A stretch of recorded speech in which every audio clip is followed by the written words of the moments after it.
We are on camera. All right. It is Friday, March 3rd, 1917, and we are at the Atlanta History Center. My name is Kerry King, and I will be the interviewer. Joe Bruckner is here, and he will be doing the recording of the interview. What is the actual official name of the scribe? And Sue Verhoff, who is the videographer and studio manager. We're here to talk to Charles A. MacNeill, Jr. of Brookhaven, Georgia, who is a Vietnam veteran. Charles, welcome. Thank you. And thank you for being here. Tell us a little bit, let's just start here. Tell us a little bit about your background. Where'd you grow up? Where were you born, and Certainly. so forth? I was born at Crawford Long Hospital in downtown Atlanta in August 1946. So I'm one of the rare 70-plus-year-old Atlanta natives still hanging out here. I grew up in first 5 years in a little village called Pine Lake, Georgia, in DeKalb County, and then moved from there to Decatur. My mother was a Georgia peach growing up in the Covington, McDonough area. Her maiden name was Chestnut, and her mother's maiden name were Hooten, so much of south of Atlanta area is filled with Hootens and chestnuts, and so that was her home place. My father was a immigrant Yankee from Boston, Massachusetts, who came south to escape his overeducated family, and was an optometrist, and became an optometrist whose office was on the square in Decatur for about 35 years. During my time in Decatur, I went to Hooper Alexander Elementary School, which is no longer there, but on Memorial Drive and right across from Belvedere Plaza. I grew up in the neighborhoods around the school, and then we moved over by Columbia Seminary, where I also grew up during elementary school years. When I graduated from elementary school, my family moved us to Sagamore Hills, which is one of the earlier subdivisions in northeast Atlanta, or northeast Decatur. And I went to Briarcliff High School again, which is no longer there, but the building is still there on North Druid Hills. During my formative years, I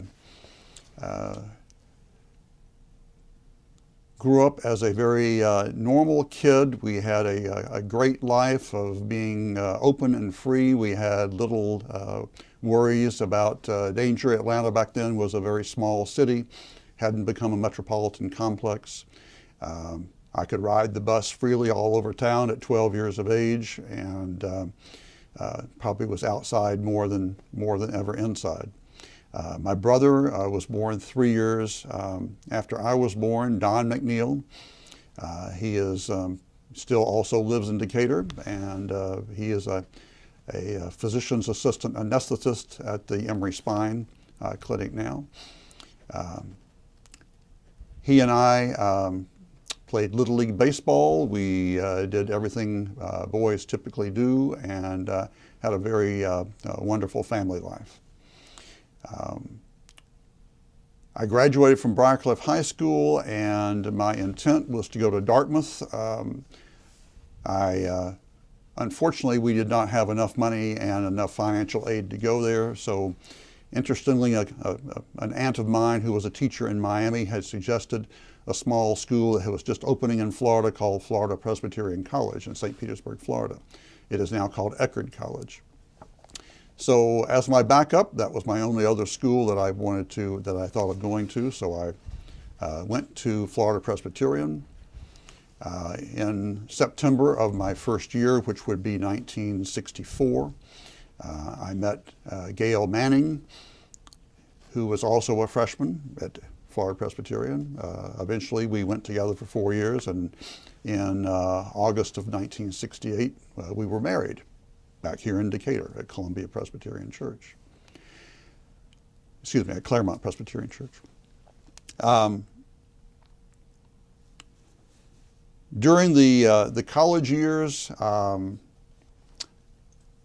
I majored in mathematics, I also had enough for a degree in economics, but decided the type of school that we went to was fairly avant-garde. You had to take final exams in only one major to qualify for that degree. I had no interest in medicine. I had no interest in the sciences. I took one basic chemistry course because it was required to graduate, but otherwise my vision at that time was to go to graduate school in business. So all of my focus of my studies were at that time mathematics, economics. I did not know I had much talent in foreign language, so I did take German for 5 years, 2 years in high school and 3 years in college, but didn't do very well at that. So what year did you graduate college? I graduated college in 1968. 1968, as those of us who were alive at that time, was a very volatile year. There was a lot going on nationally. The Vietnam War, which had started a few years before that and had really gotten going in 1968, was quite a subject to be concerned with. Many of the students in the college that both my wife and I went to were very upset. There was a lot of protests, even in a quiet town like St. Petersburg. There were weekly protests.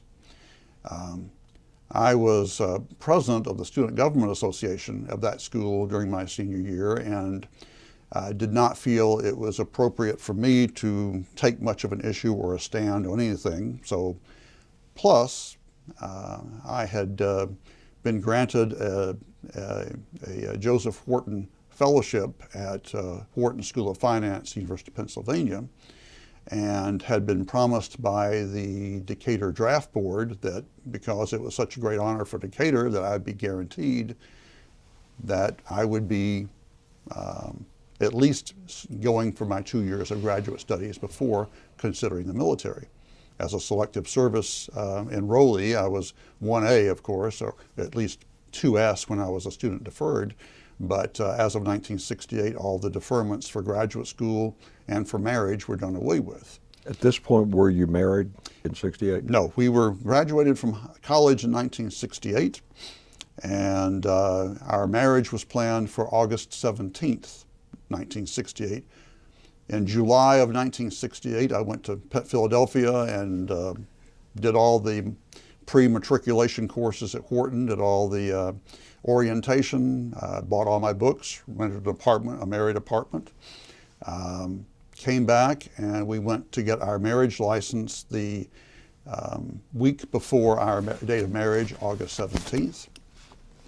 We went down to the courthouse in Decatur.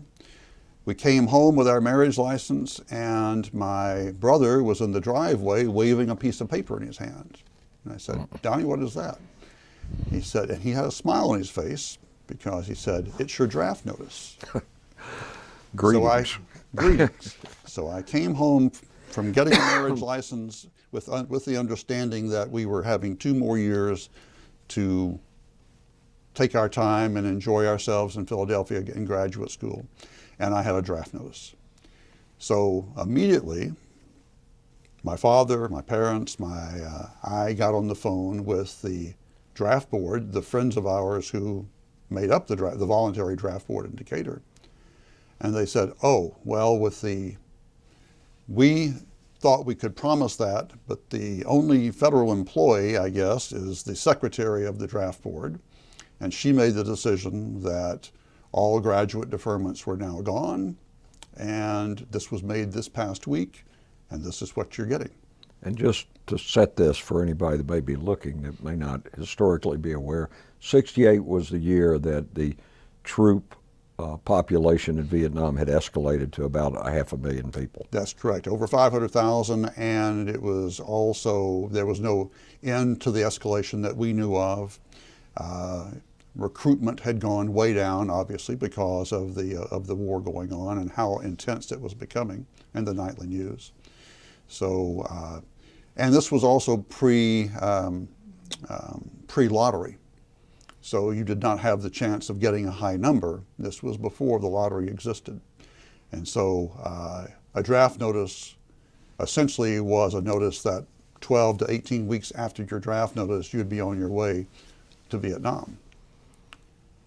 I had another friend who was a graduate from college with me. His name was Mac Fight, who was in our wedding, but who also had a scholarship to the University of Virginia School of Law, but who had decided that he didn't want to take this chance, so he didn't have the draft board promise from him. So he had already gone down to the Ponce de Leon recruitment station here in Atlanta and had found a part of the service that might allow you to escape going to Vietnam if you had other talents. He spoke German, as I did somewhat. The recruiting sergeant told him that if he spoke German and could pass the proficiency test, that he in turn would probably spend 3 or 4 years in Germany if he would enlist for 2 extra years. The draft was 2 years, 2 extra years, make it a 4-year enlistment, but that would allow you to stay out of Vietnam. I kind of panicked when I had my marriage license in one hand and the draft notice in the other. And so I said, where do I find this guy? So I called Mac. He told me how to get hold of him. So I went down to the recruiting station on Ponce de Leon the next Monday and canvassed the recruiters. And I found a fellow, I still remember his name. His last name was Sergeant Roten, R-O-T-E-N. I'll never forget his little nameplate. And he said, well, Charles, do you speak a language? And I said, I speak German. He said, do you think you could pass the proficiency test? Of course I could, written and spoken. He said, well, if you sign for 2 extra years, you and your wife will spend 3.5 years in Munich, Germany. I said, are you sure? He said, guaranteed. You have to sign up with ASA, Army Security Agency. I said, where do I sign? I signed. I came home and I said, well, I can't go to Wharton. I can't avoid the military, but I've got a way that I don't have to go to Vietnam as a draftee. And so everyone was excited, so we decided to go ahead with the wedding the next week. So on August 17th, we were married. We were able to go to the delay of my enlistment for 5 weeks. So I didn't enlist on August 24th as I was supposed to. I went down and was inducted on September 24th, 1968, at the Ponce de Leon Recruitment Center.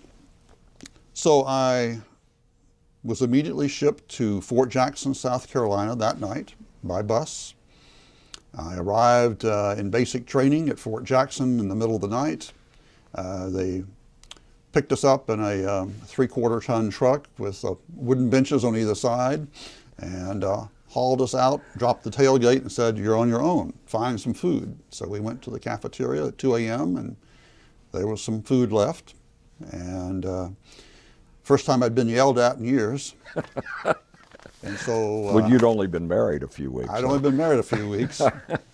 And after a 5-week honeymoon, this was a real shock to come to an Army base and in the middle of the night and be introduced to Army ways. So I spent a week in the holding area, which was where you got your uniform, you got your head shaved, you became a marcher, you became an exerciser on demand, and you began to listen to drill sergeants and whatever. But then I had 8 weeks of full basic training at Fort Jackson in A62, which was the platoon company designation. I didn't enjoy it. I probably reverted back to a 8th or 9th grade mentality. That's what they try to do, is to break you down so that your mature thoughts are gone and you become very gung-ho. I developed what I now know are huge staph infections all over my face and body because of the unclean fashion in which we lived. It was in October that things got a little chilly in Columbia, South Carolina, and the hot showers weren't around. But I made it through, and but I had a smile on my face the whole time because I knew, as opposed to most of the other guys I was in basic training with, that I was going to Germany. And so after 8 weeks, I went through the graduation ceremony at Fort Jackson. And just after that, they handed you your orders. At this point, you were an E2? E1. Or you were still an E1? I presume at graduation you're made an E2. Okay. Private first class. So I opened up my orders, and it said Vietnamese Language School, Fort Bliss, El Paso, Texas. And I've got them somewhere right here. I said, wait a minute, there's a big mistake here. I've got a contract. Actually, I did have a signed piece of paper that said, you're going to Germany. And I said, something's wrong. The captain of my basic unit platoon, the company commander, didn't want to hear that. So I went a little higher, and I said, I've got a contract that says I'm going to Germany. And the major, whoever he was of the battalion, looked at my stuff, and he looked at my testing scores during basic training. He said, I'm sorry, you tested extremely high for language proficiency. We don't need people in Germany, we need people in Vietnam. And you are being sent for a 52-week course in Vietnamese language. You're a member of the ASA now, and all contracts, we don't know who Sergeant Roten is. We don't have him on our roster of recruiting sergeants. So that was my first taste of how contracts with the Army went. I was not really impressed. Right. So I called my wife and my parents and let them know the news. And so there was tremendous uproar throughout the family. I presume Senators Russell and Talmadge, who were family, not our family, but other friends, were called, and they said there was nothing they could do. So I left on a flight from Columbia, South Carolina, again in the middle of the night, to Fort Bliss, Texas, in the middle of nowhere in El Paso, Texas. And interestingly, I sat on the flight next to William Shatner, who at that time was just getting started on Star Trek, but I knew who he was. Did he think there was a monster on the wing, like on that Alfred Hitchcock or Rod Serling show? He didn't think there was a monster on the wing, but he was kind of looked at me and I looked at him. But he was the most cordial person I had ever met, knowing what I was, because he saw a fellow with shaved head, big sores on his face, going to Vietnamese language school. And he was very sympathetic. I was very impressed with him ever since. I wrote him a fan letter many years ago, but never heard from him, never talked to him again. Mm-hmm. But it was interesting that I sat in first class, and that was my story of the flight to El Paso, Texas. Mm-hmm. When I arrived in El Paso, Texas, this was in late December of 1968. The course started in January of 1969. So again, I was in a holding area for a week or so, and then they sent us out on leave. And I went back to my wife's home at that time in Miami, and spent a week or two on leave, and then showed up in El Paso. Actually, the location for the course, or where all the Vietnamese language was taught, was Biggs Field, which is a small Air Force base associated with Fort Bliss, Texas. During the course of that Christmas, when I was on leave, my wife developed a severe kidney stone that was impacting her liver. She had to have major surgery and was in the ICU for 5 days afterwards. I was so scared to death and so mentally immature at that time, even I was only 22 or 21, but I did not have the gumption to even request that I take a leave and accompany my wife. And so I left her with her parents and came back to El Paso, Texas. I drove back from Atlanta to El Paso. Did not fly. I drove so that I would have a car. My parents gave us a tiny little Hillman Minx, which was about the size of a shoebox, and I drove that across country. It would start 3 or 4 times, but we finally got to El Paso. I was one of the few people in my class that had a wife. We rented an apartment in El Paso, a few blocks from Fort Bliss. I think I made $188 a month as an E2 at that time, with $40 for a wife extra, and having to make ends meet. So I kind of managed the apartment, the 8-unit apartment building, for a Vietnamese lady who was married to a CIA operative. So, interestingly.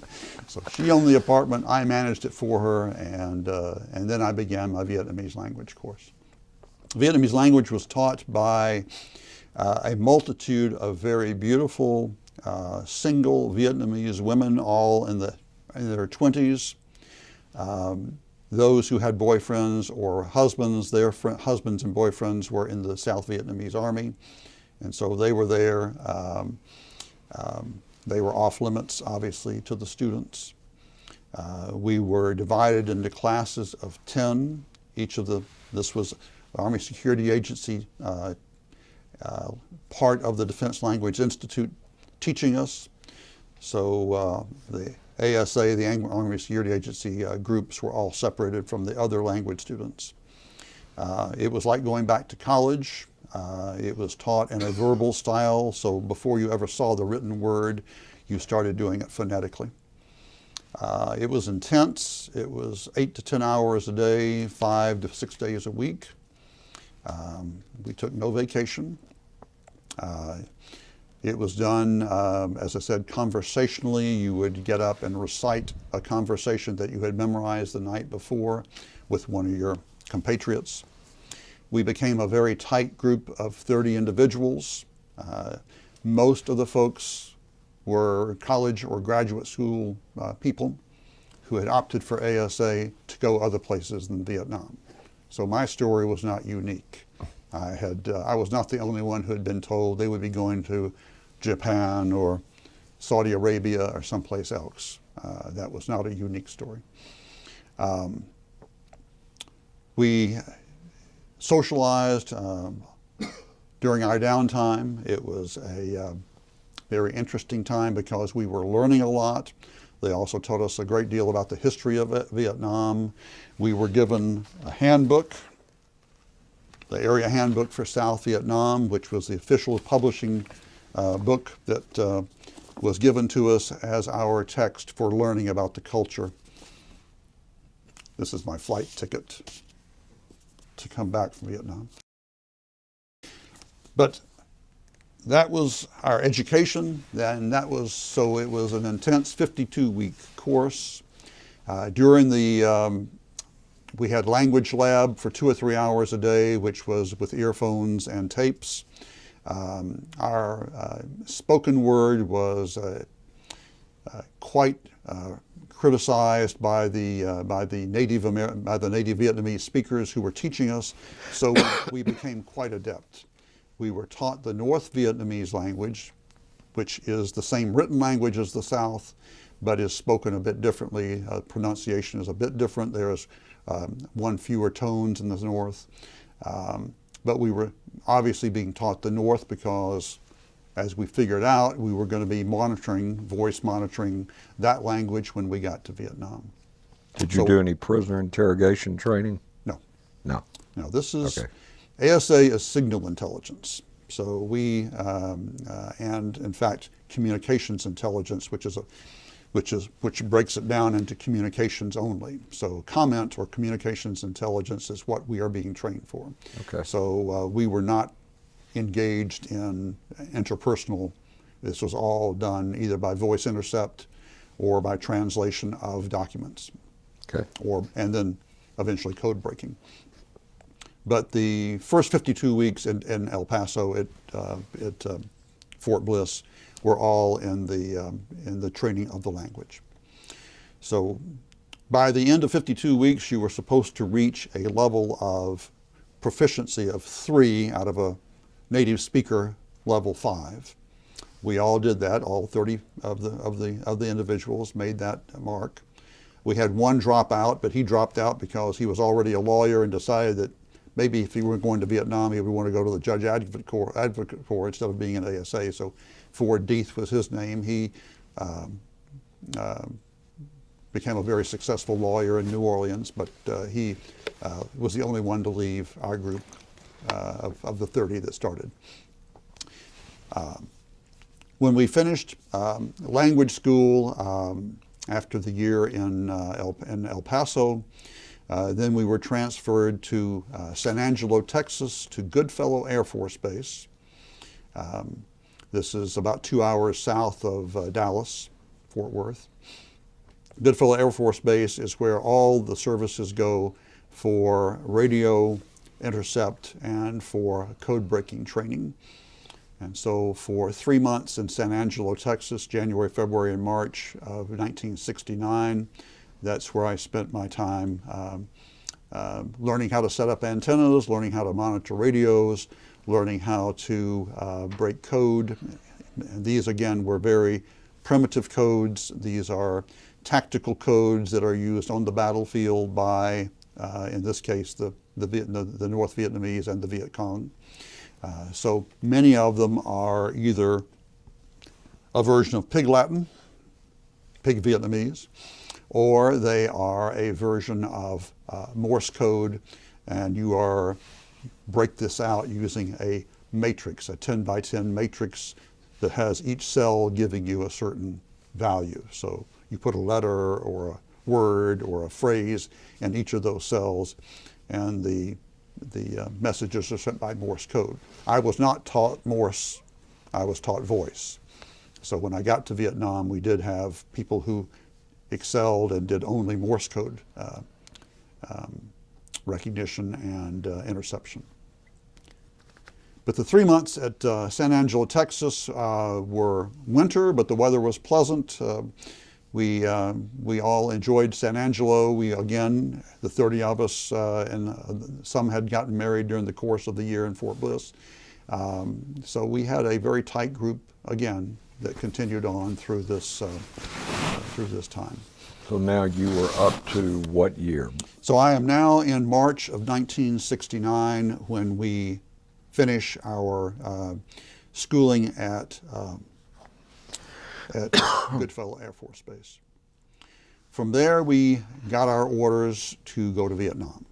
And so we were given a 2-week leave of absence to go wherever we wanted. I went to Chicago, where my wife's family still now lived, and so I spent the 2 weeks there. And then we drove back from San Angelo to take our goods back to Gail's, my wife's parents' house. We made plans during those 2 weeks for what my wife would be doing while I was gone to Vietnam. Our school, Florida Presbyterian, still called that at this time, where we had graduated from college, was introducing a course for education so that people could come who had graduated already but had not qualified as a teacher could come back and spend a year both teaching and learning and becoming a certified teacher. So it was a paid position, so she thought it was a great idea. So we made plans and went back to St. Petersburg, Florida, just before I went to Vietnam. And she obtained a position at the college. We found her an apartment in St. Petersburg, and living with a family in their upstairs apartment. Wonderful family, and so she was quite safe. And plus, she was apart from our parents, which she felt she wanted to be independent. So she was situated in St. Petersburg, and I left the 1st of April or so to go to Oakland, California to begin my tour of Vietnam. Sojourn. That's right. How did your wife react when you first told her, we're not going to Germany, I'm going to Vietnam? Excuse me, take a quick water break here.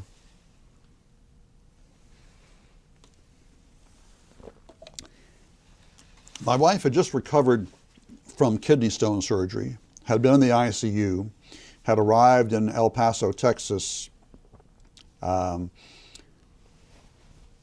a month after I had arrived. So I had an apartment ready for her, but she was too weak to fly until about the end of January of '69. I think a lot of her weakness and a lot of what was going on was not just the illness that had occurred, but she was also extremely anxious because, first of all, we weren't in Philadelphia going to Wharton. Now we weren't just in the Army going to Germany. We had been married for 2 years or a year and a half. I had only seen her for a few months of that entire time. And now, after 1 year in El Paso, Texas, where neither one of us are going to be, she was looking at me leaving for at least another year, hopefully a year. So there was a lot of anxiety. A lot of anxiety. The casualty counts in 1969 were not good. There was no guarantee, even though I was going into what appeared to be a fairly safe specialty, there was no guarantee of where I would be. Communications at that time from Vietnam were miserable. Even those of us in the communications industry had a hard time, and especially doing what I was doing, since by the time I got there, it was all top secret and NSA style stuff. We knew it was going to be very difficult, and nothing helped to relieve that anxiety during the year of language training, and especially after learning what I was going to be doing at San Angelo, Texas, at Goodfellow Air Force Base. Okay, so when did you arrive at Oakland Army Terminal? So I arrived at Oakland Army Terminal at about the 1st of April, 1969. Okay. And at Oakland Army Terminal, being an enlisted person, you spent 4 or 5 days cleaning warehouses, breaking down pasteboard boxes. You got fitted for all your, in a fashion, fitted for your jungle fatigues and your new boots. You ate well. I was allowed passes, so I had one of my wife's cousins and her husband lived in San Francisco. They came and picked me up a couple of times and took me out to eat, although I was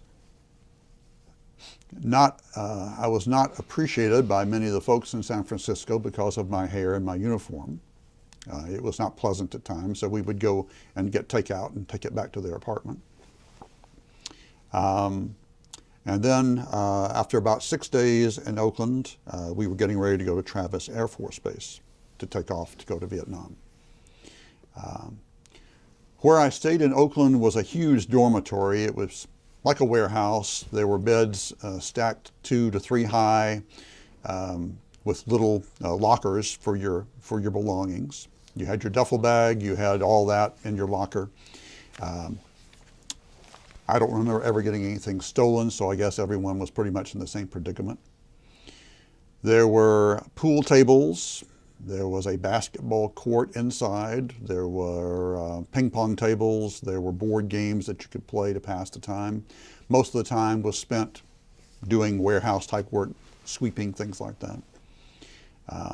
In the evening, I was playing pool with 2 fellows who, the 30 of us were there, most of the 30 of us were there, though their scheduling was a little different, that had come through the language school, but I was there primarily with people I'd never seen before. And there were probably a couple of thousand soldiers in there getting ready to go, everyone with their different level of anxieties. Most of them were probably infantry. Most of them were draftees. I was playing pool with 2 fellows, and one took his wallet out and said, "Here's my wife.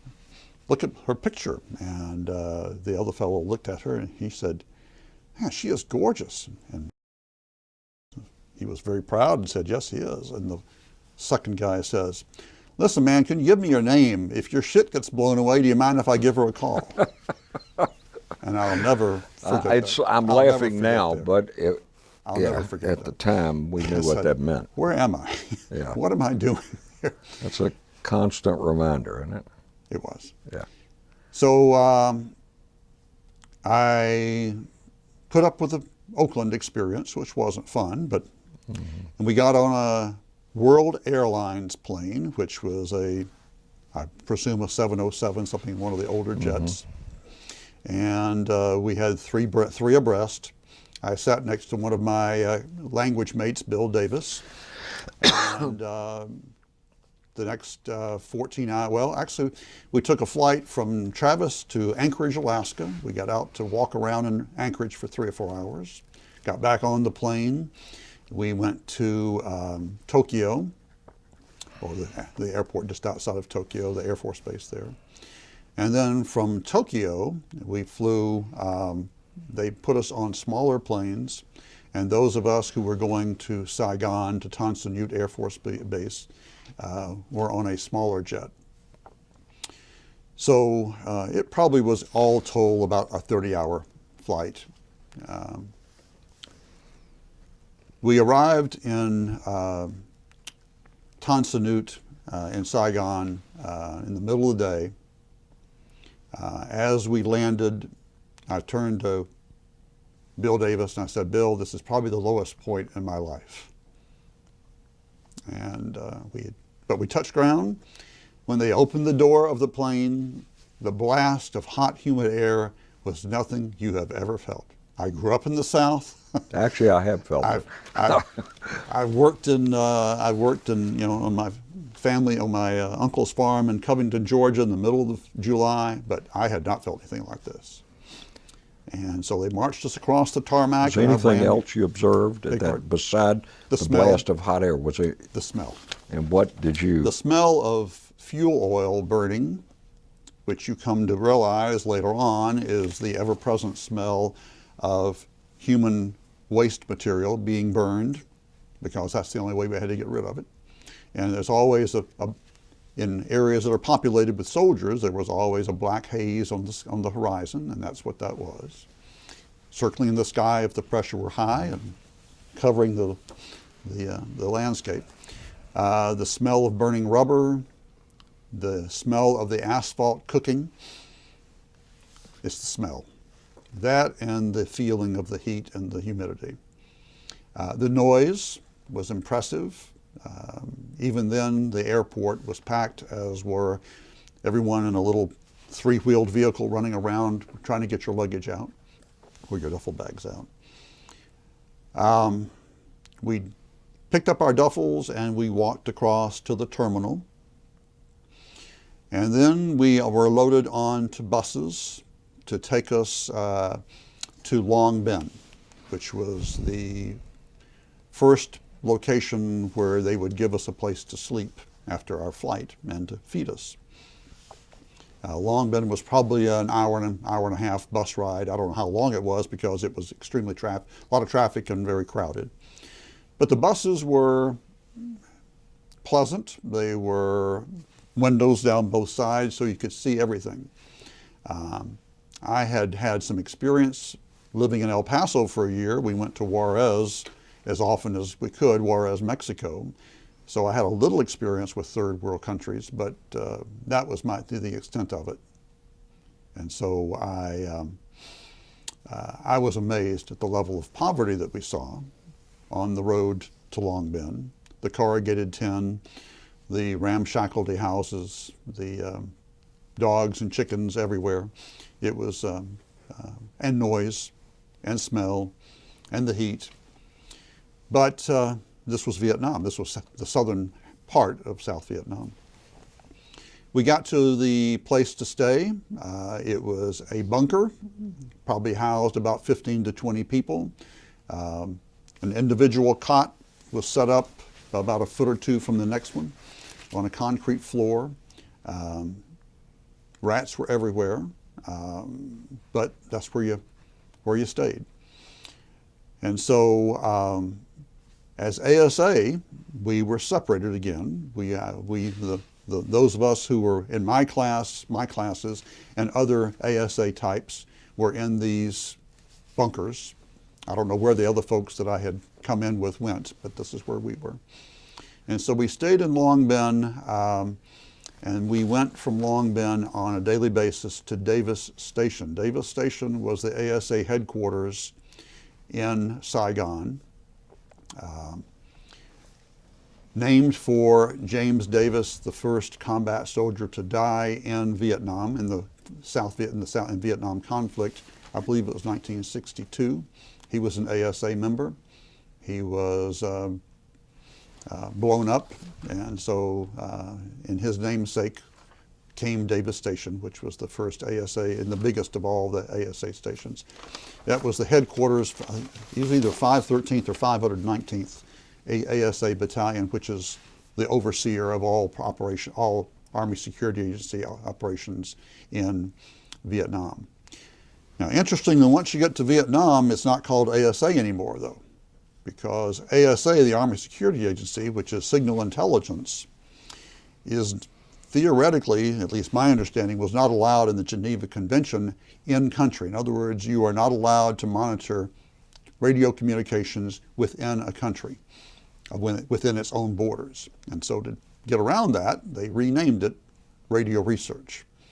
So everything from there on out was the Radio Research Unit. So it was Davis Station Radio Research. We used to call them RRUs. RRUs, yeah. That's right. Mm-hmm. And so I was eventually stationed in a detachment, but so anyway, we were in Long Binh. We worked at Davis Station. My job was to build a koi pond around the front of the headquarters building. What this was you were getting used to the climate. It really was meaningless. You could have dug a hole and filled it back up. It really, all they were trying to do was to get you acclimated to the climate, to the humidity, the heat. I had arrived in late April or mid-April, and so April and May are about their hottest months, and that was what they were getting used to before they sent you out. After about a week in Saigon and building my goldfish pond, I was then transferred to Utrang, which was a beautiful, large city on the central coast of South Vietnam. Utrang would be the headquarters for the unit I eventually served with, but that was where the headquarters, the local headquarters, was for the radio research units that went out in spider-like fashion from there. I spent another week in Utrang, again, getting acclimated. We went over protocols as far as codes. We went over refreshing language. We went over the radios we were going to be using. These were all taught in small classes daily. We lived in a two-story barracks, much like what I had been in at Fort Jackson back in my basic training days. The dining hall, the mess hall was nice. You felt very safe there in the confines of the Utrang Radio Research Unit's headquarters. I never heard any gunfire. I saw helicopters all over the place, but it appeared to be fairly safe.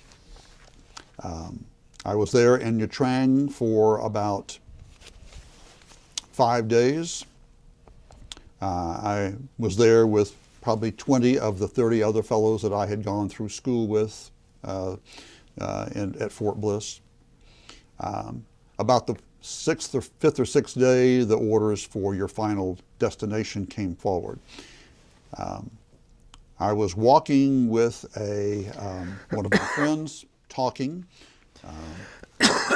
around one of the barracks, and on a morning after breakfast, and a second lieutenant was walking down the other side of the building. We met at the corner, and my friend saluted. I said hi, and he said, "Private?" And I said, "Yeah."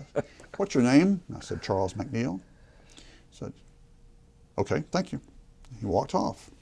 The next day, our orders came, and half the group stayed there in Utrang at the headquarters. Some of the guys were stationed in Pleiku, An Khe, Kon Tum, some of the other cities of the Two Corps area where I was. I was sent to the 404th Radio Research Detachment.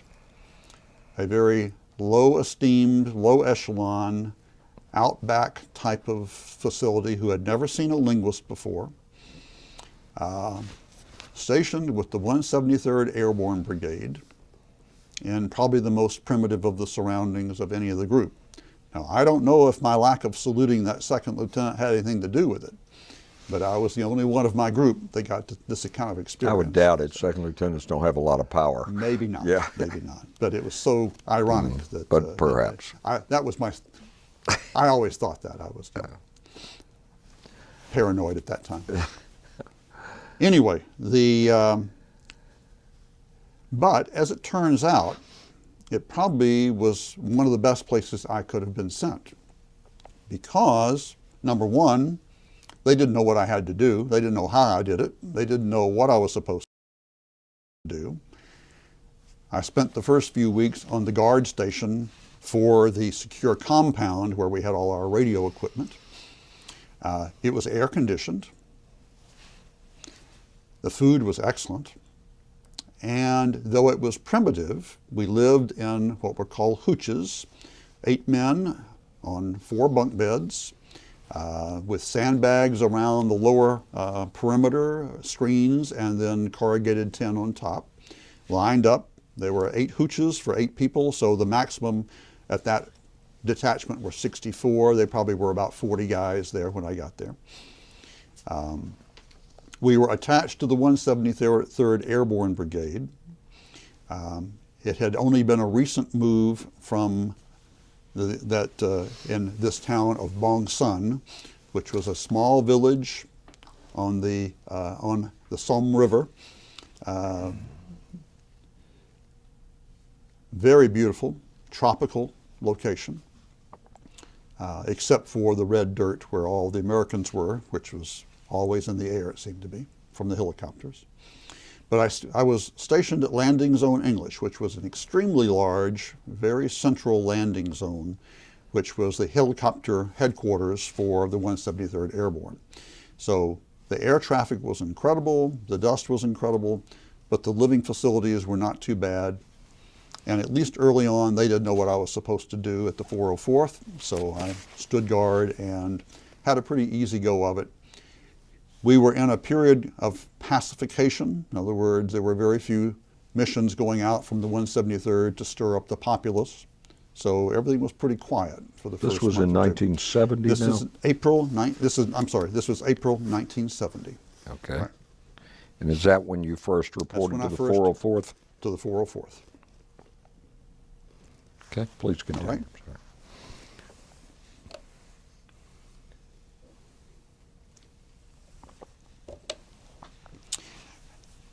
At the 404th, we had a secured area, as I mentioned, that was air conditioned. It was completely covered, no windows. It was built primarily of 2 or 3 trailers, like double wides, brought in together, and then there was a central room where the 3 trailers met. In one trailer was microwave teletype equipment, which was how we communicated with Utrang. It was kind of an original texting technique. You typed in and you got your messages back on ticker tape. It was all encrypted, so we could communicate freely with Utrang. Another room was a briefing room with huge maps of that part of Vietnam. That's where I would occasionally brief our captain and the 2 lieutenants who were with the 404th, who were all Signal Corps. I would occasionally brief the S2, the intelligence officer for the 173rd, if I thought there was something really important. The third room was filled with ditty boppers. Ditty boppers were the Morse code interceptors. These were guys who sat at a mill, which is a typewriter that looks like an old-fashioned typewriter, but is all caps. There's no shift key. You type out end caps, and it's all specifically typing numbers typically, because what they were intercepting on through their headphones were various radio transmissions coming either from North Vietnam or more locally from the Viet Cong and the NVA in the area. And they were sending out all of their encrypted messages through Morse code. So, one other area besides the Morse code, the briefing, and the ticker tape machine was an area with radio direction finding. And what we were doing there was there were set points in the distance that were sending out radio signals, and then there was an airborne platform, a fellow in an airplane, who was also monitoring radios. And so whenever we would get a tactical radio message, the airborne platform and the two fixed sites would give you triangulation. So you could, at any one point in time when a transmission was ongoing, you could pinpoint where that radio was and give the coordinates, and you would send the coordinates to artillery or to the Air Force, whomever wanted them, and they could then put, if they wished, they could put in either a force of artillery barrage or an airstrike on that radio, assuming the radio was somewhere near a force of soldiers, enemy soldiers. I did not take part in that. That was a specialty unto itself. But when I finally got into the code room, into the building on a regular basis after being there for about a month, what I was doing was taking the messages that the Morse code retrievers were bringing, and they would bring me sheets of numbers, four to a column. And each of those numbers would give me a cell in my matrix. I had been provided about 30 or 40 matrices. I would figure out the one that was the code for that message, and then I would break out the code into Vietnamese, and then I would translate it from Vietnamese into English. So that was how we did code breaking at that, in a very primitive way at that time. Occasionally you'd get a plain text message, but I would break that down. I would just simply translate that, but that was extremely rare. But in this case, what the encoding was Morse code.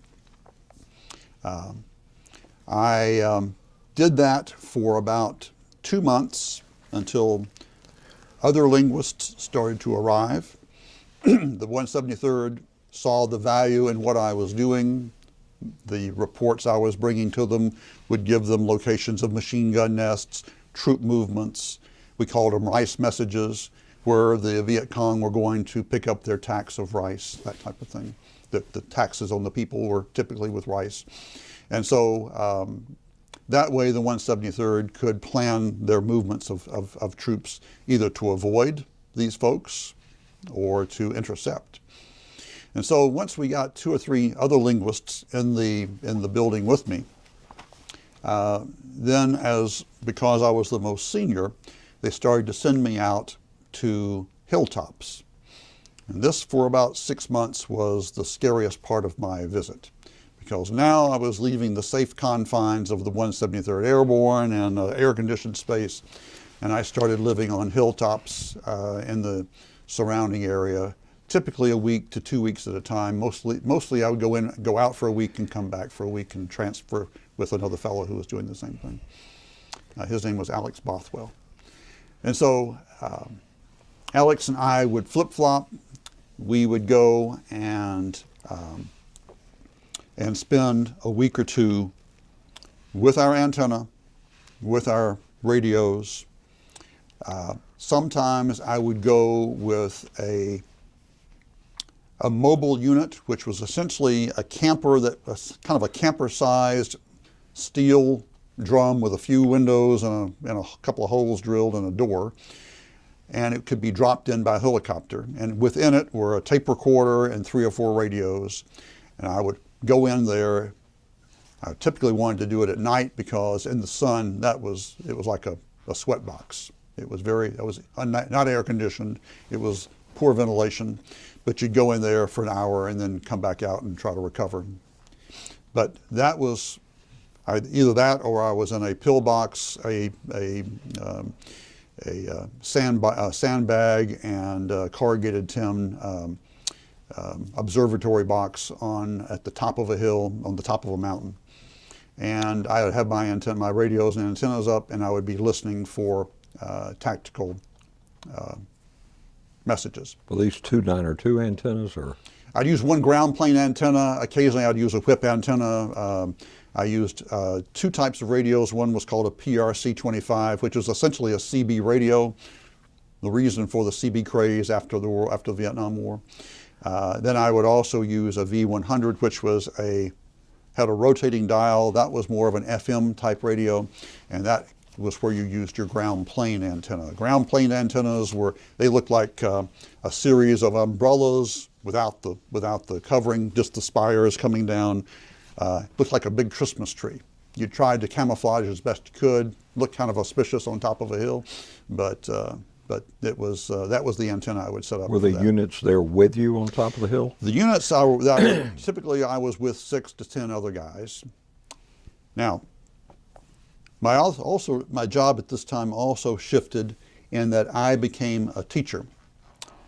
And I was brought to South Vietnamese soldiers who were my equal grade and who had been trained in cryptology and had been trained in very minimal English.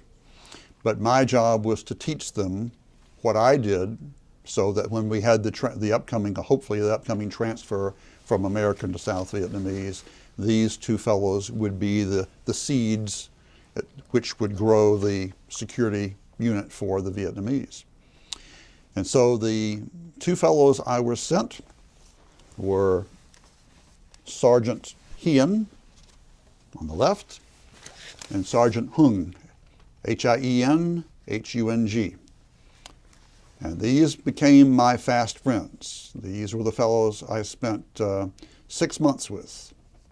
Going from hilltop to hilltop, they would spend their week with me and our unit back at the 173rd Airborne when we would come back for a rest from the hilltop. But these two guys and I spent all of our time together. I would go and spend a week sometimes in the South Vietnamese Army unit where they were located, which was in a location called Ba Gi, 3 Heads, which was a village, a South Vietnamese encampment outside of Quy Nhon. So I spent a great deal of time with them and their families who lived with them at their encampment. And they spent all their other time with me learning how to break codes, how to send messages by encrypted voice using our PRC-25 radio. They learned what I knew, and that was my job, was to teach them. We had occasionally another fellow who would come through, but these two were my cohorts for the 6 months. Who would provide your security when you were on the hilltops? 6 to 10 other 173rd Airborne guys. So you would get a squad of infantry to a squad, and they would be there, and that was it. We were also protected by 10 to 20 rounds of concertina wire, claymore mines, other types of anti-personnel mines, flares. We had all that surrounding the perimeter of the hill. We had one that was most noteworthy called the Hawk's Nest, which you could see the peak from our 173rd headquarters. And that was probably the highest peak in the area. It was a defoliated peak. It was defoliated probably 500 yards down from the top, and with Agent Orange. And so that's where I would live oftentimes. About once a month I would go there for a week. And then the other weeks were spent at other. Occasionally I would go to a landing zone where there was a full company. Some were more remote than others. Some I never ate a hot meal for a week. Others we would have hot meals once or twice a day. Did you ever get hit in any of these hilltops? That's where the mortars were more frequent than not. On some of these, I went to landing zone uplift, which was actually a fairly large unit. down from the LZ landing zone English where I was located. We were, however, across the street from Uplift. This was where as I mentioned early in the story, I think it's on tape, where I had a problem with a tour guide when I went back in 2009. He and I argued as to which side of the highway LZ, the landing zone, was on. And the reason he was arguing was because he thought I would be on the wrong, I was on the other side. I was on the side not on the landing zone side, and that's where we got mortared occasionally. So during mortar attacks, I was in a little hut, but I had a cot that had steel springs and a mattress. So Hung, Hien, and I would be under the mattress. And you would hear the mortars hitting like raindrops on your tin roof.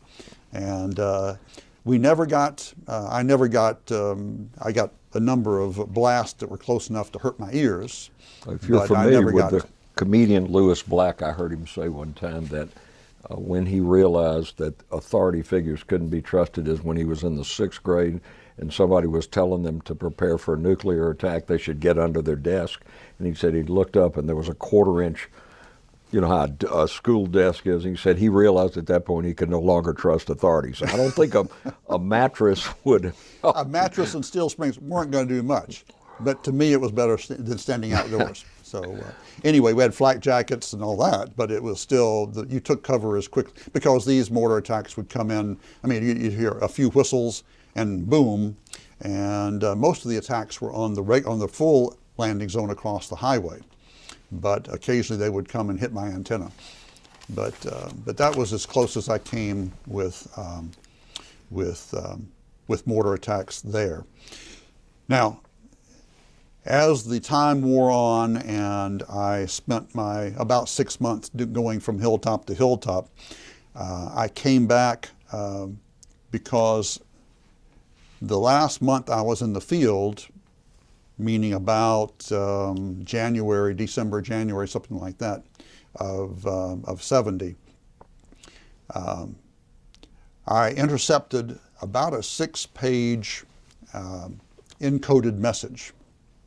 And what this encoded message turned out to be was the entire spring offensive for the NVA Army that was situated about 10 miles in tunnels from the 173rd Airborne. And so I had my Vietnamese cohorts. They hit me with their elbows. This is important. I said, okay.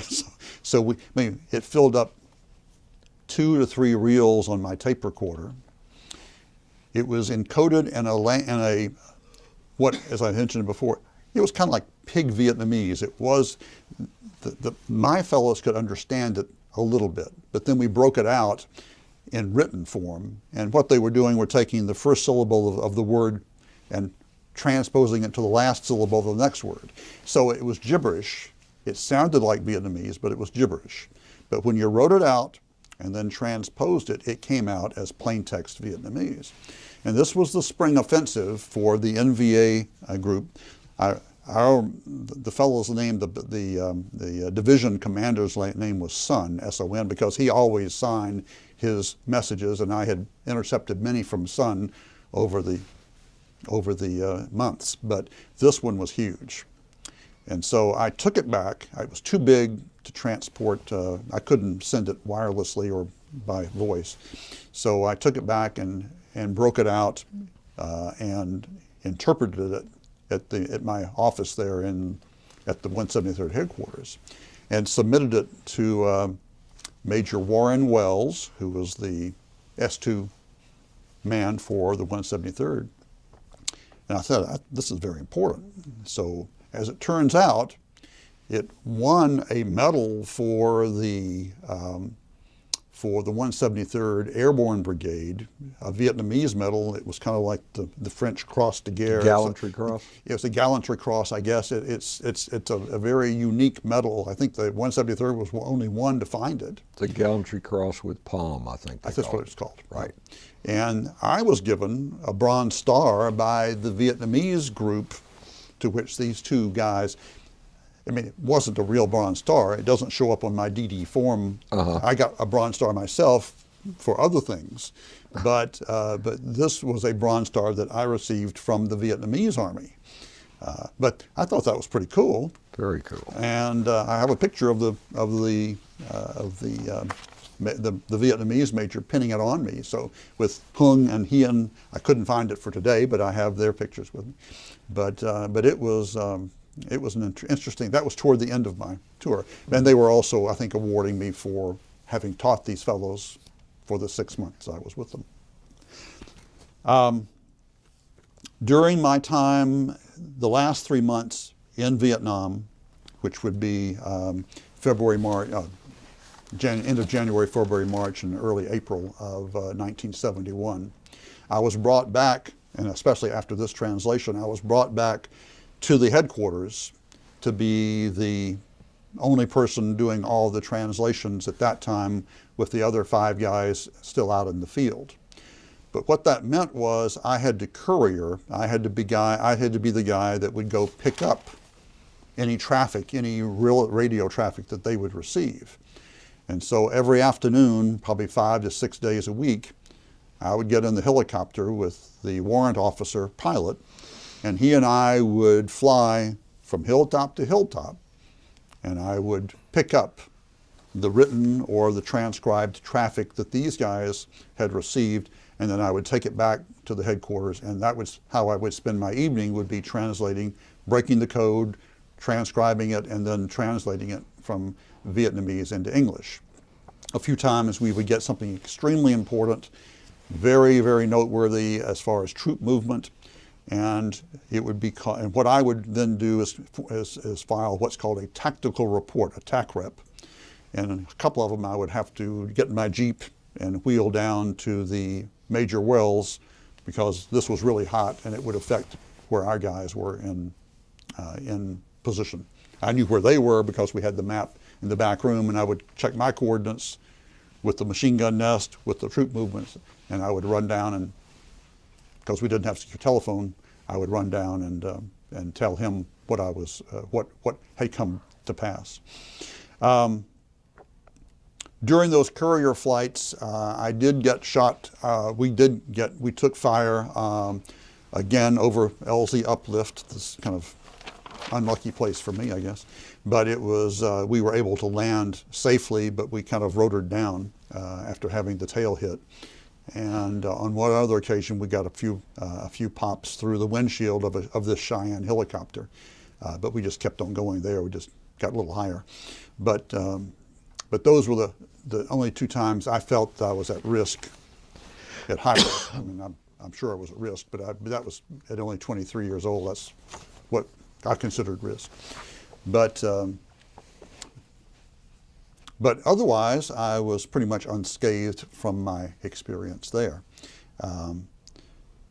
Toward the last month I was there in February, I was pretty well known in the unit, pretty well known by the 173rd Airborne folks. I had 4 of my team, not linguists, but 4 of the team at the radio research unit who needed to go they were getting ready to leave country. They needed to go and get all their paperwork done. And we had to go again to Ba Ji, this place down south of us, just above Quy Nhon. And we would typically go by Jeep. It was about an hour trip. And I had made that trip many times, especially with my fellows. We would drive down. I had my own unmarked Jeep. I didn't wear rank. I wore uniform much of the time. I wore plain clothes some of the time. But being radio research and not trying to, I didn't wear much that would denote who I was or where I was from. Especially since I was taking these fellows into Quy Nhon, into their unit. And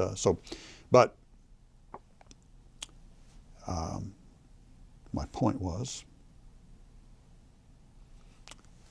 You've been talking about incoming fire. Did you get attacked or hit? No, but anyway, they were going. The 4 of these folks, Mitchell Smith, Carl Kasha, Robert Thalen, and Bob Potts were the four guys. They were all members of my unit. Had to take a jeep ride to Baji. So they loaded their rifles, their weapons. They got into the jeep, and one of them came up to me just before leaving and said, "Charlie, we've got to make this trip. Can you show me on?" Two of them were not even allowed.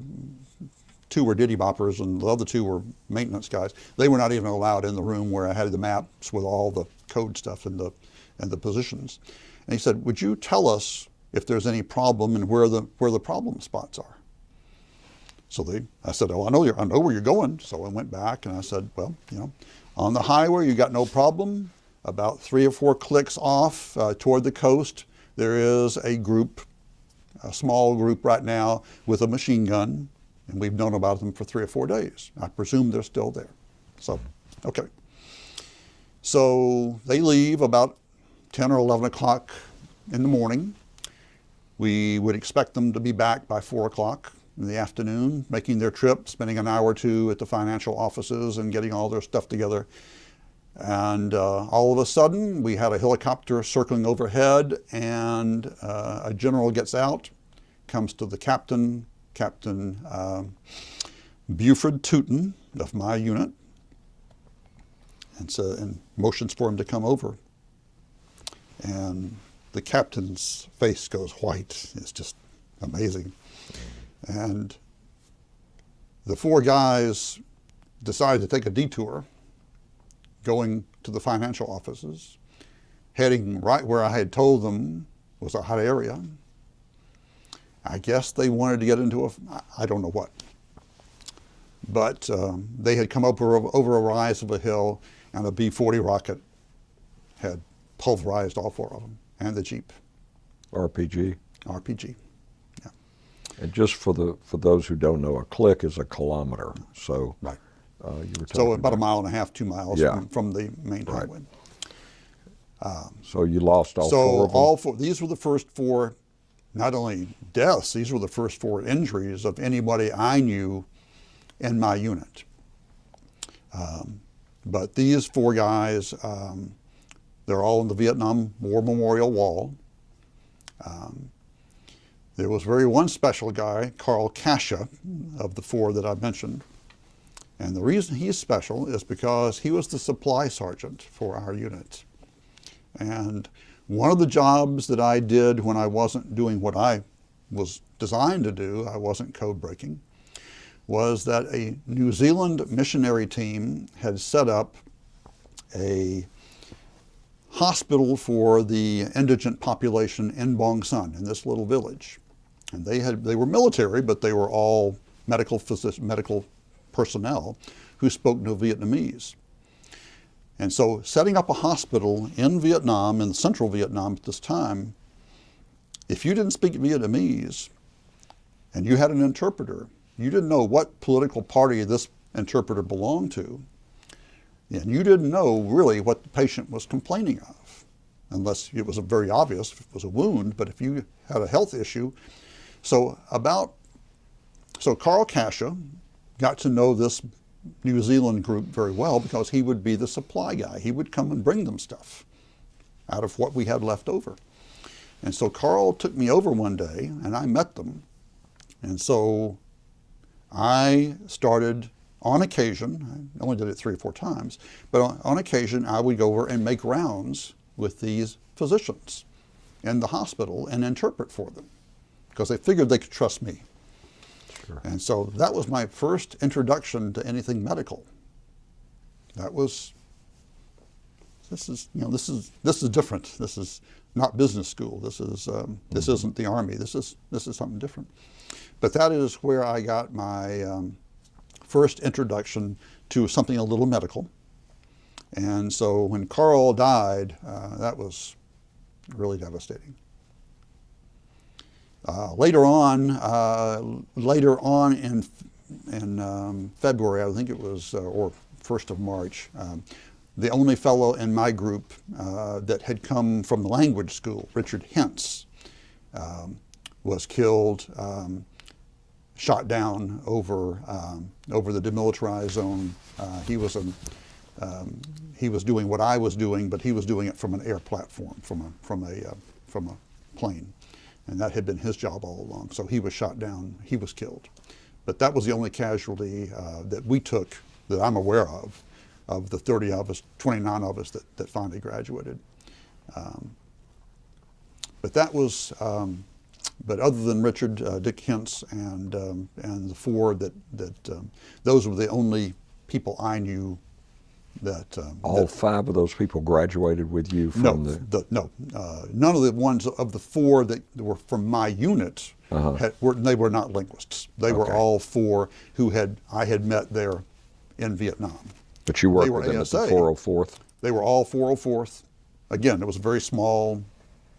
At that time, probably a 60-man unit. Having an ASA person, other than those being shot down like that, having a casualty was almost unheard of. Yeah. But that was for radio Well, research. as you correctly said, you didn't know whether, you may have felt secure, but you were never quite secure. Well, you were never quite Vietnam. secure, especially when you were out of and they were out of the confines of the headquarters battalion there, or the brigade. So. Anyway, the last couple of weeks in country, I was given a break. I kind of did a few messages, filled a few sandbags, took a hot shower every once in a while.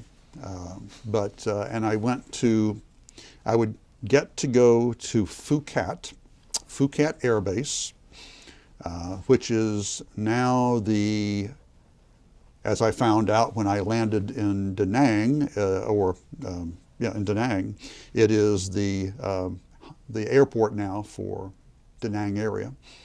I'm sorry, not Da Nang, Quy Nhon. It is now the airport for Quy Nhon. Back then it was Phuket Air Base. Going on Phuket Air Base in 1971, you thought you'd gone on to the campus of Emory, or it looked like a college campus. These guys were all in t-shirts, and they looked clean. They were shaven. They had an incredible mess hall. And they would hold their noses when I would walk in because I hadn't had a shower in a while. But they let me in, and I would eat breakfast or lunch there and have a good time. And it was a nice respite from where I was living. But that was the end of my tour in Vietnam. And there's a lot was of that? left out, but those are the big points, I think. So that was April 71? So about early April, 4th or 5th of April, I went and spent a week in Saigon back down at the Davis Station area again, where I started. That was kind of to decompress, I guess, and waiting for my flight home. I failed to mention that in January I did take a week of R&R to Hawaii. And my wife met me there, so we had a wonderful time for the 6 days in Hawaii. Did you stay at the Ilokai? Yeah, no, I stayed at the Princess Kapolani, I think it's still there, but it was. But I soaked in a tub for about 6 hours, and we had to change the water 4 times.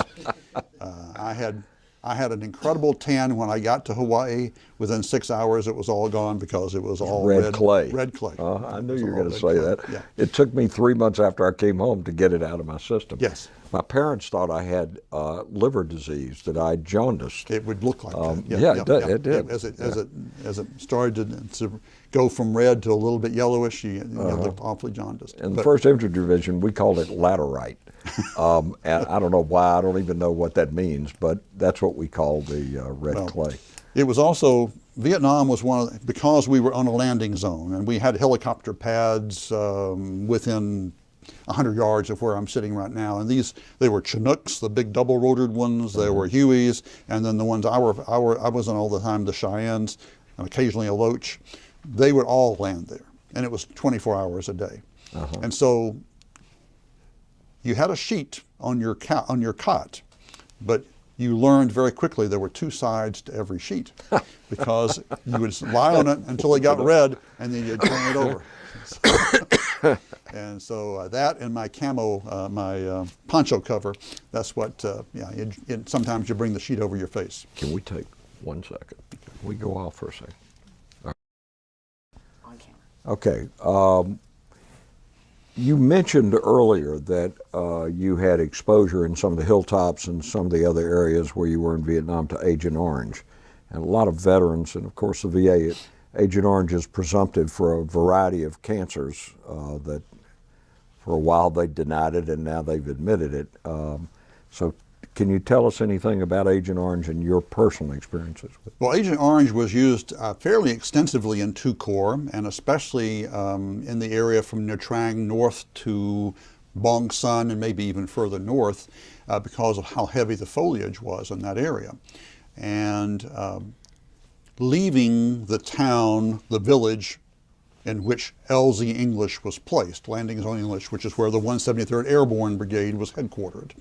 The town of Bong Son on the river, you go over a hill and then across a plain, a very flat plain that must go on for about 1.5 miles to 2 miles. And it was always pointed out, this is called the Bong Son Pass. It was always pointed out to us that this, of all places, is the place that you have to be very careful because it's kind of a perfect location for ambushes. When I first got there to Vietnam in '70, it was a very lush tropical area. Mm-hmm. By the time I left, it was pretty much defoliated because of Agent Orange and then something called the Rome Plow operation, which was taking huge bulldozers made in Rome, Georgia, the Rome Plow, and they brought these in to clear the sides of the road all across this plain, mm-hmm. trying to reduce the hiding places for the enemy. And but Agent Orange was used extensively to clear that out first, to defoliate the area. And then in most of the hilltops where I was located, if they were lush foliage to begin with, we couldn't set up our radios and we couldn't have a perimeter with foliage around. So the Agent Orange oftentimes we used. I'm sure I got showered with it a few times. So far I haven't shown up with any lymphoma, any leukemia, any of the associated malignancies. I did have tremendous problems of skin irritation and unusual types of growths when I first came back, probably for about 10 to 15 years. No dermatologist could ever put a hand on it, but as most dermatologists do, if it was wet, I would treat it with a dry bandage, and if it was dry, I would treat it with a wet bandage. So that's their practice. Sort of balances everything out, doesn't it? Yeah, it does. But as far as the Agent Orange, it was all around us, and especially in Bong Son and south of there. Yes. I actually recall waking up in the middle of the night sometimes feeling sticky stuff on my hands and neck and the areas that were exposed. So you have not been diagnosed with any type of cancer that might have been Agent Orange related. No. Any other difficulties that might have been Agent Orange related, respiratory issues or anything like that? I have had current bouts of chronic bronchitis. I never smoked. I never, although I grew up in a house where my father smoked excessively, whether that had any play on it or not, I don't know. But nothing that I can attribute to Agent Orange specifically. I have the usual genetically transmitted diseases that my parents had, so I don't think I can attribute to them. Okay. So you came home in April 1971, right? Came home in April 1971 from Vietnam, correct. And where did they send you? Okay. In April 1971, as I was leaving, I was given orders to go to Fort Meade, Maryland, and I was assigned to the National Security Agency, NSA, as a linguist. And so I went from Vietnam. I returned home once again via Travis Air Force Base. I have my return ticket, which I'll never give up, and orders to send me back to the United States. There was a huge round of applause as we lifted off from the ground in Vietnam, although it probably was one of the most beautiful places I've ever seen in my life. I even went back in 2009 and confirmed that it still is one of the most beautiful places I've ever seen. In 1971, I was glad to be gone. I took a 2-week leave. I went back down to Florida where my wife was finishing up her teaching experience. And then I went to Fort Meade. My wife had to stay in Florida until the end of May so that she could complete her course. So I lived with 4 or 5 of my other linguist friends who had all come from wherever they had been in Vietnam and came back to NSA. And 2 of us, Frank Gardner and myself, were assigned to the translation desk, which essentially I started translating documents that were coming out of North Vietnam. Interestingly, because of the amount of translations to do, I started seeing some of the messages that I had translated initially in Vietnam coming back across my desk. But of most interest during this year that I was at the National Security Agency, I was given a large volume of documents from the Public Health Department of North Vietnam. And these were public health directives to the South Vietnamese, the Viet Cong, and the population of South Vietnam as how to treat themselves for Agent Orange, because they were being showered also. It wasn't just the American soldiers who were being showered with Agent Orange, but there were specific directives from the Public Health Department of the North Vietnam on how to treat themselves. And the interesting, and it was a very difficult translation because I guessed when you saw a word that you couldn't find in the dictionary or you couldn't find, we didn't have online then, it was a dictionary or where you couldn't figure it out by going to the various roots. You would give your translation as a written statement, but if you had a questionable word, you would put a valuation on it. So all the words that came out normally were by definition an A-vowel. If it were a pretty good guess and you thought you had pretty good background, it was a B-vowel. If you were just kind of pulling it out of thin air, it was a C-vowel. If you just made it up, it was kind of a D-vowel. We never used that. But a C-vowel was what I gave this word. But what their directions were to take the urine of a wine drinker or a liquor drinker and soak sphagnum moss. Sphagnum moss is the stringy stuff. It's almost like Spanish moss, but wet. And it's what you see layering ponds and bogs and things like that, almost like peat. And you put the urine of a wine drinker in the moss, let it saturate it, and that's what you use as a compress for your eyes, because the eyes were the most sensitive to the Agent Orange.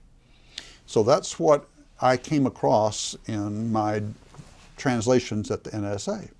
And so again, for 3 months I spent my time doing translations of the public health documents. So a little bit more medicine was kind of creeping in there.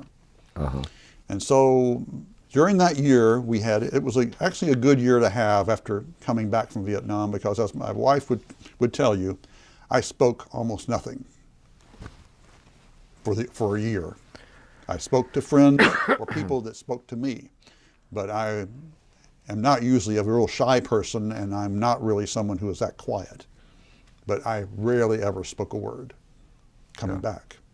Now, I didn't recognize it, but she would tell me, this isn't you. This is somebody somewhat different. And so there was a new you. It was a new me.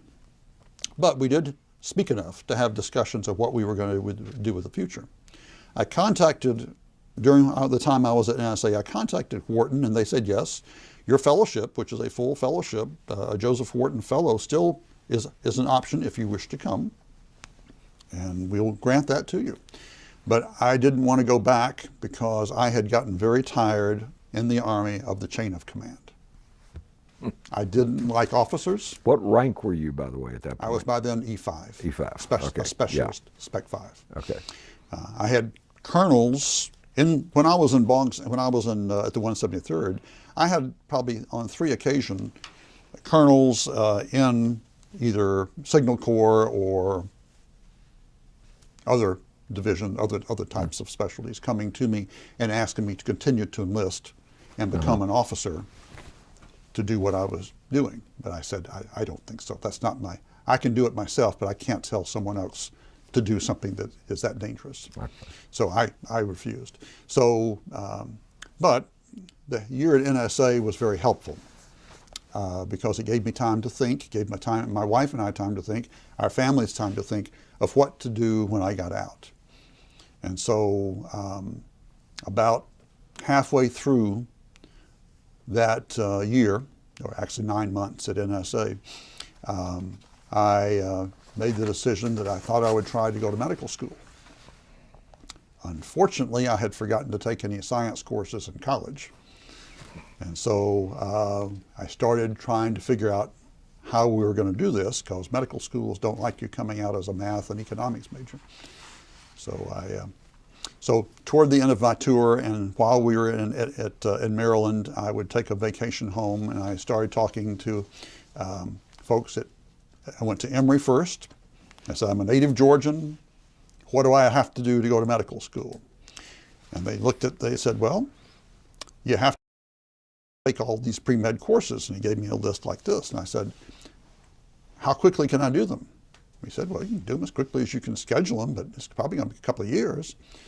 So I said, if I can schedule them at Emory and Georgia Tech and take them concurrently, would it be okay with you? They said, sure. So I spoke to the dean at Georgia Tech, I spoke to the dean at Emory, and they allowed me to take all the courses in pre-med within a 1-year period. Wow, so, that's a lot. So I did all 3 semesters, 3/4 of physics. I did all the biology, all the organic chemistry, all the, they allowed me to take my credits from college for inorganic. They allowed me to use that, excuse me. You were taking all these simultaneously? During that 1-year period, you must have been taking... And the labs. So I took all 3/4 of physics the first quarter. I came back. Excuse me. I was able to schedule it at Emory during summer school. So I started in May, and by the end of August, I had all 3/4 of physics taken with all the labs.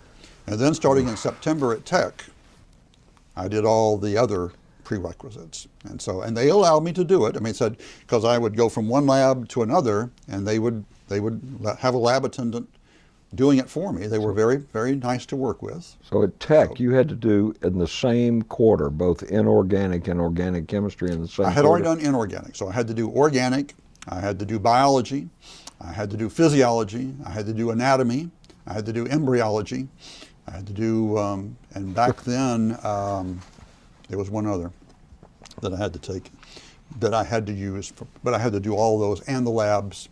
So I rode the bus, Impressive. From Decatur, which is back where we were now living, to Tech, and spent all day and all night and ride the bus back. Atlanta Transit System. That's right. Yeah. Before it was MARTA, that was right. That was just But that was the pre-med courses. Back at sorry, jumping back, but back at NSA, I did the translations of the Public Health Department documents. I had some excellent people I worked with there at NSA who were the mentors, the senior interpreters. There were no Vietnamese working at NSA. They were all native speaking, but Americans. I learned all about NSA. I was able to go to University of Maryland at night for night courses, taking courses on Southeast Asia, the history, the geography, that type of thing. They allowed you to get credits toward a master's degree. But I took a photography course at Maryland. That was fun. So, and we had a good time. Everyone even though I started talking probably by maybe February or so of 72. By the time I got ready to leave in March, they gave each of us a 3-month early out if you had something to do afterwards. So instead of spending the full time until September, I was able to go.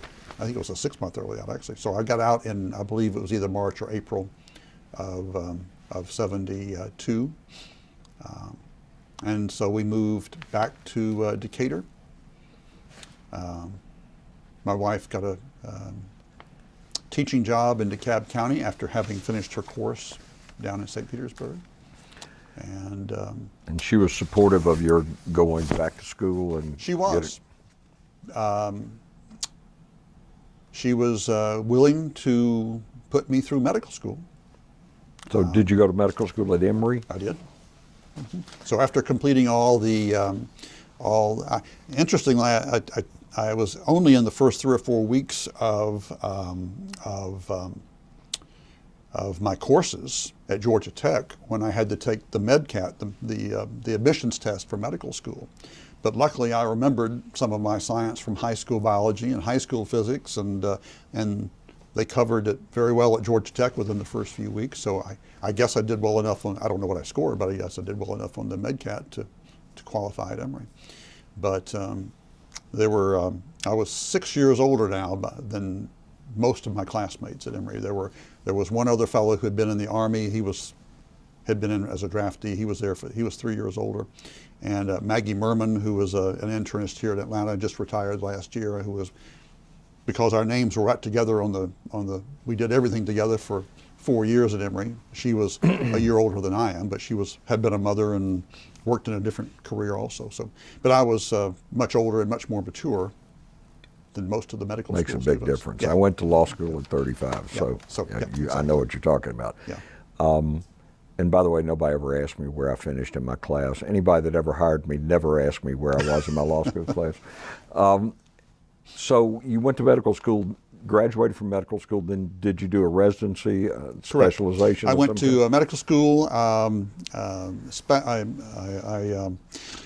did electives in most specialties, but really enjoyed anesthesiology. So I opted to go into anesthesia residency. At that time, anesthesia was a 3-year residency, but it included a year of internship, but they would let you split the internship up amongst the 3 years. So I did 4 months of internship, typically emergency room, surgery, OBGYN, things like that, and then I would do 9 months of anesthesia training during each of those 3 years. So I finished my residency at Emory. I was lucky enough at Emory to run into an older, very elegant professor named Dr. Even Fredrickson, who was an anesthesiologist, but also was one of the pioneers in the area of pain management, using anesthesia techniques for the operating room to treat acute and chronic pain. And so he took me on. He liked me a lot, and we were together an awful lot of the time. So for 6 months, during my residency, I spent every afternoon and evening with him seeing patients for pain. So when I came out of Emory, I was not only qualified as an anesthesiologist, but at that time there really were no fellowships in pain, but it was becoming a fairly well-known subspecialty. So I left Emory and took a job with 3 of my other compatriots at Emory to take over the anesthesia department at St. Joseph's Hospital here in Atlanta. But my part of the 5 of us that came over was to start the pain clinic. So I started the first pain clinic other than Emory's on the north, certainly on the north side, but I think it's probably citywide, in 1980. So it was the first freestanding pain clinic around. And so I split my time mostly doing anesthesia early on and then pain thereafter. And then after spending 14, 15, 18 years at St. Joseph's in 1996, 2 of my partners and I formed our own practice, which is exclusively pain management. So that's what I've been doing ever since. And where is your practice So located? we have 3 offices. One is on the north side, about a block or 2 from Northside and St. Joseph's. We have one in Marietta, Georgia, just behind Kennestone, and one in Rome. And we have surgery centers, which are single specialty surgery centers. In fact, we had the first single specialty surgery center for pain ever in Georgia. Do you happen to know Paul Turry from your Kennestone practice? Paul Turry? Turry, Turry. Don't know him. He's an anesthesiologist. Yeah, I thought you might know him. No, Marvin Tark and Sideline. a number of them, but I don't know Paul Okay. Turry. Okay. But, So you told us kind of off the record that you went back to Vietnam in 2009, and you mentioned it a little in your interview. Yes. Tell me what you found and how you felt when you went back in 2009. Well, while I was in Vietnam the first time, I was just the amount of poverty, the third world nature of the country, and you know, I did not know what to think about the war politically. I didn't think it was a very good thing for the people, obviously, and so I was not at all surprised with the fall of the South Vietnamese government and the overthrow of that government and the victory of the communist forces. I thought that was kind of a given. I'm sure it was brutal for the entire country, for South Vietnam once the takeover took place. I got letters from Hien and Hung that I didn't show you, but in fact, one of them 2 years after, 1982, asking for help. I had no way to do that, but he even had my name and address, and when I was at St. Joseph, sent me a letter asking for that. But when I went back in 2009, number one, it's still probably the most beautiful place I've ever seen. I had never seen much of the South. I had seen a lot of the Central. I had obviously never seen Hanoi in the North. But I love the people. I thought that the country itself was beautiful. I loved being able to communicate, even, 30 years later, after being in country for about a week. Once I got out of the South language I don't understand. It is, I don't know how those people communicate. But I got to the North and it clicked, and after about 2 weeks in country, I was back to speaking pretty well. I had spoken to Vietnamese patients during my time at Grady. I have a few Vietnamese patients in my practice now. So I do get to practice every once in a while. I used to go to the DeKalb Farmers Market and scare the hell out of those guys because I would ask for a ripe melon and they would look around because I was speaking northern dialect. They thought the hit squad had come to get them. But also one thing I forgot to tell you was that when I was a medical student at Emory, during my between my second and third year of medical school, I got a call, this is 1975, I got a call from Bill Faggy, who was the head of the CDC, and just off the campus at Emory. And he said, "How much Vietnamese do you remember?" I said, "Good bit of it." He said, "You're working at the CDC right now, aren't you?" I said, "Yeah, I have a part-time job. I'm a statistician, a mathematician in your Department of Nutrition and Smallpox, and I do that after hours." And he said, "Well, what do you think of going to Pennsylvania for the summer?" And I said, "Well, I can do that." So they recruited me, Bill Faggy did, they recruited me to go to Fort Indiantown Gap, Pennsylvania for the summer of 75, this would be the summer of 75, at the fall of Saigon when the boat people were all being transferred over here. And so Fort Indiantown Gap was one of the 5 or 6 resettlement camps. So they had all the local folks, all the local public health folks. They had 4 or 5 of a team from CDC, but I got to go to help set up the public health department for Fort Indiantown Gap as the Vietnamese go-between. So I got to refresh my Vietnamese then, wow, speak to and put the folks at ease who were being tested for TB, and I became an expert in the cutaneous examination of elbows for leprosy, for Hansen's disease. And so who knew? So I hadn't even studied leprosy in medical school yet, but I got to spend my days going through they were housing them in barracks, And so and by being able to use my language, I usually had an entourage of about 10 or 12 kids behind me. They were all yelling "Yellow Power" in Vietnamese, and I was giving them the thumbs up. But it was, but they would follow me around, and I would examine everyone's, because there was a specific telltale skin change at your elbow for leprosy. So that was I had a real neat time doing that. Yeah. And then using the Vietnamese there, but that was a one-time only affair, thankfully.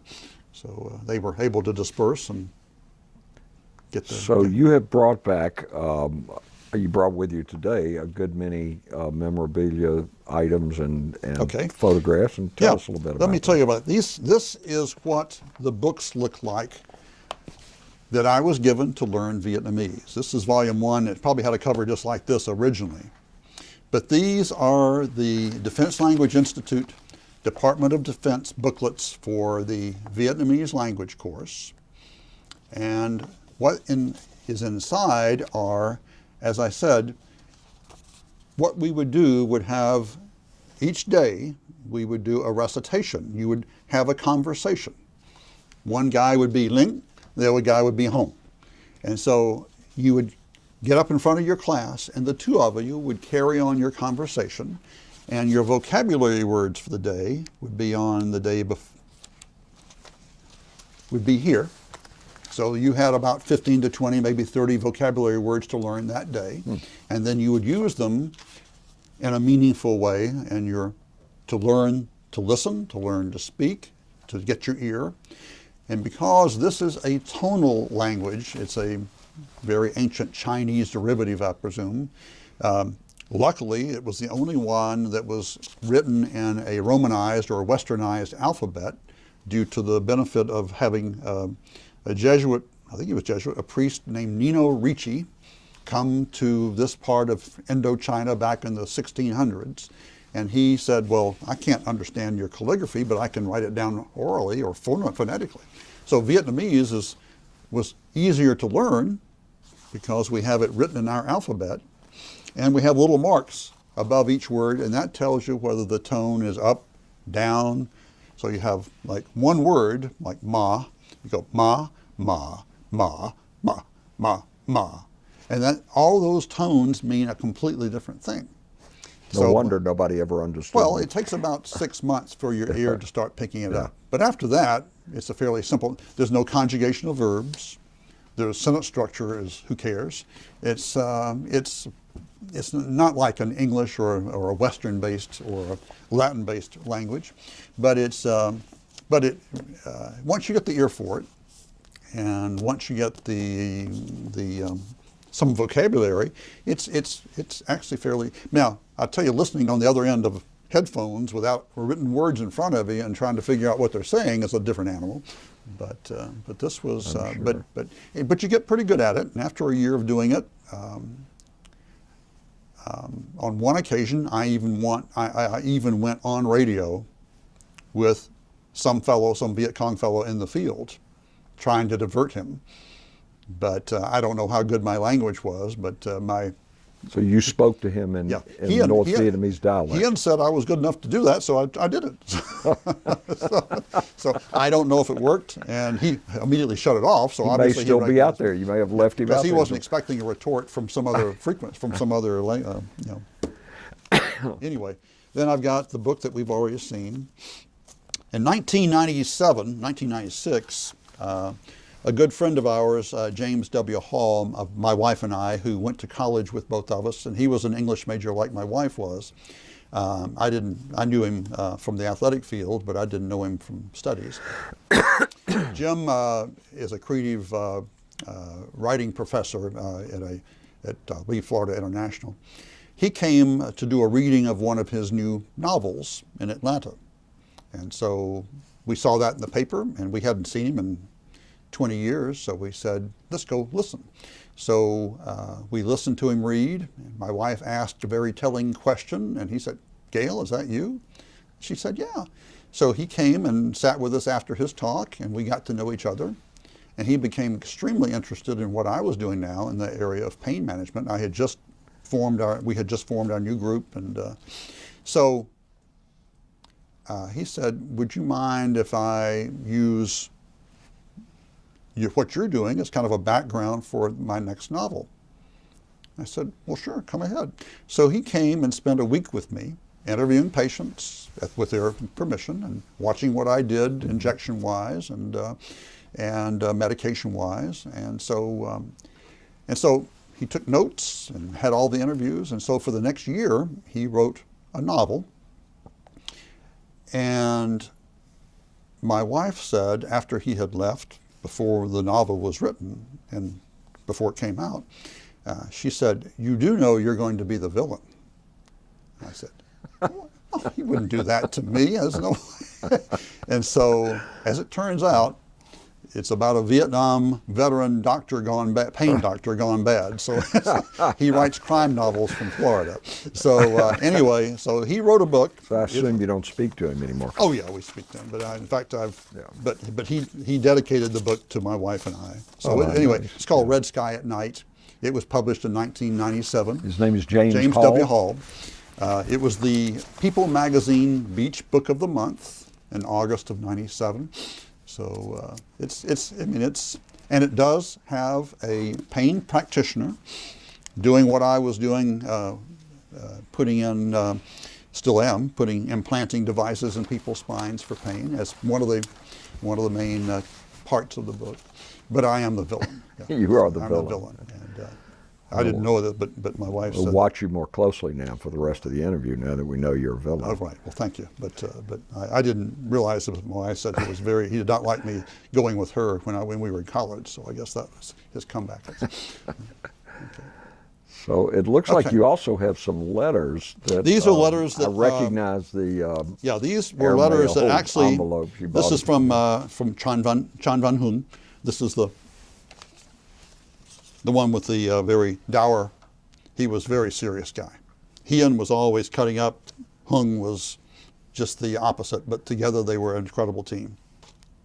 But this was a letter to me after I had finished going in the field. For the last 3 months I was in country, and this was a letter asking me to please come back, see them, have a meal with them, wishing me the best, and it was just kind of nice. It was like a thank you note, written September 1970. So it was, yeah, 71. I'm sorry, but it was.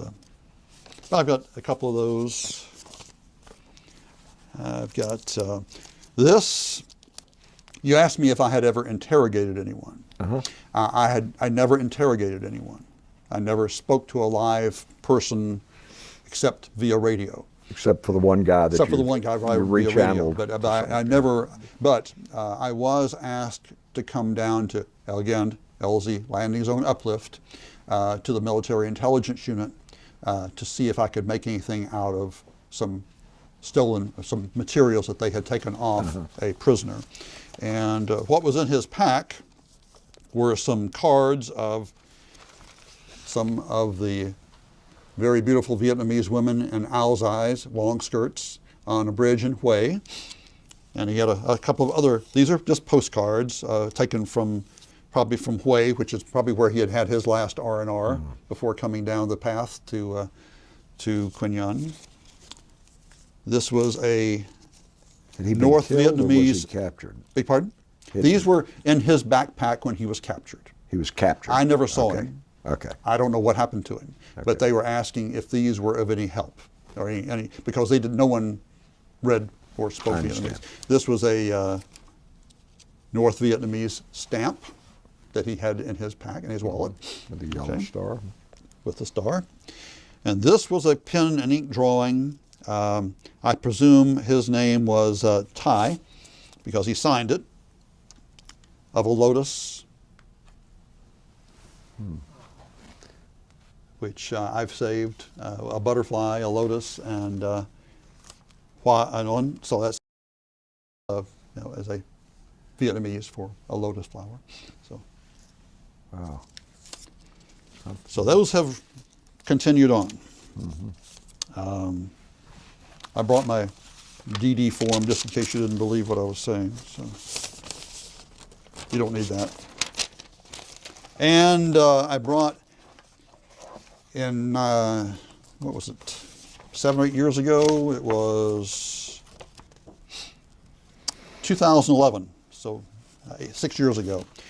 Emory had an essay contest asking alumni to write what Emory meant to them. Only at Emory was the theme. So I wrote I recounted the stories that I have recounted to you here about how I got to medical school, what the transition was, what the steps were, and how I got from being married, going through the Army and Vietnam experience to medical school and thereafter, and what Emory had meant to me. And at that time, pretty much everything. So I wrote an essay, and it was honored by they put that as one of the essays in their magazine. So I brought you some copies of that. So very nice. Yeah. Well, thank you. And I brought you this is me now, actually 3 or 4 years ago, but this is just a flyer that we give to referring physicians and things with my picture before I had gray hair. Okay. You've been very modest, but I want to point out that Dr. MacNeill has a Bronze Star Medal, which is basically it goes Bronze Star, Silver Star, Distinguished Service Cross, Medal of Honor. So it is one of the awards given for both meritorious service and heroism. You also have an Army Commendation Medal, which every E5 does not have. Okay, good. So, I wish they did. And I think many of them deserved it. I think most of them deserved it. If they didn't get it. You have a National Defense Service Medal, a Vietnam Service Medal, Vietnam Campaign Ribbon, and as you've indicated, some awards from the Vietnamese government, which is commendable. Do you think you would have gone to medical school if it hadn't been for the Army and your service in Vietnam, or do you think? No, I would have that would have been so far out of the, so far beyond the horizon. I would have gone to business school. I would have been in Donald Trump's class. Who knows what would have happened? You might be the Secretary of the Interior or something now if you had done that. I don't know, but it was I regret, honestly, not getting an MBA, because it sure would have helped these days in medicine. But I don't know where I would have put the time to do it. And I have enjoyed all of my years of medicine. This is something I would never have taken back. Well, I think it's interesting. I always find it interesting how Vietnam impacted the lives of different people in different ways. Many to the positive more than the world realizes, many for a positive direction, some for a negative direction. Well, I think the Army experience was very beneficial. I had, when you go straight from high school to college and it's all planned and you think you've got it planned, you don't have much time to think. I'm also feel very lucky that I wasn't a pre-med student in college, because I took many, many other courses in the humanities and the social sciences, things that I wouldn't have been even able to fit in at all.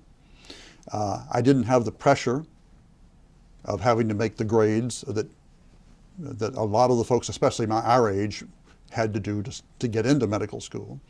And so, I think the Army was a great, it put me at risk. It probably, it wasn't enjoyable. Basic training, I still think of.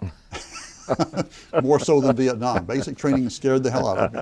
But especially during the time before all the nice guy drill sergeants who are out there now.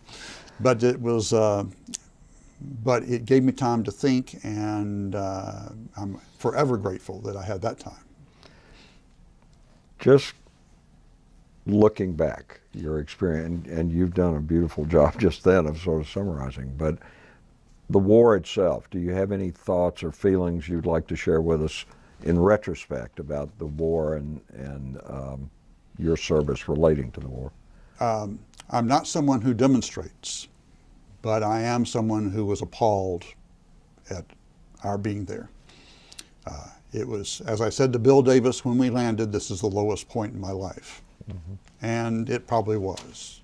I was very depressed not clinically depressed, but depressed that I was there, very angry, but not so much that I was going to get up and swear at someone or hold a card up or burn a flag or something like that. I wasn't going to do that, and I wasn't going to go to Canada.